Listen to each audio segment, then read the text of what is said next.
Welcome to the Banker Lamp. Please enjoy the video. You begin by collecting the essentials: your payment method, the email used, and any transaction ID. Once ready, open your inbox and search for Codashop or the game title. Emails often land in spam, so check there too. If you used a Codashop account, log in to see order history. If you paid via a third party, prepare that wallet or operator app. Doing this first saves time because receipts are tied to those exact identifiers.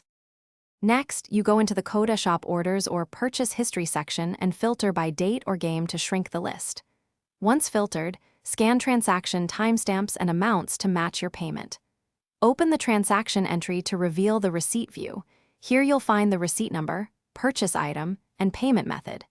If the app shows a partial ID, tap Details or View Receipt to expand it. Keep the screen visible for screenshotting or selecting the to finish, download or print the receipt. Save the PDF to a folder and take a screenshot as backup. If the receipt isn't available, make sure you logged into the correct account and recheck email addresses used. If still missing, prepare your order ID, payment screenshot, and date, then contact Codashop support. Describe the payment method and amount. One troubleshooting tip: if emails aren't appearing, verify spam filters and search your payment provider's transaction history for matching reference numbers. Thanks for watching. If this was helpful, leave a like and consider subscribing. See you next time.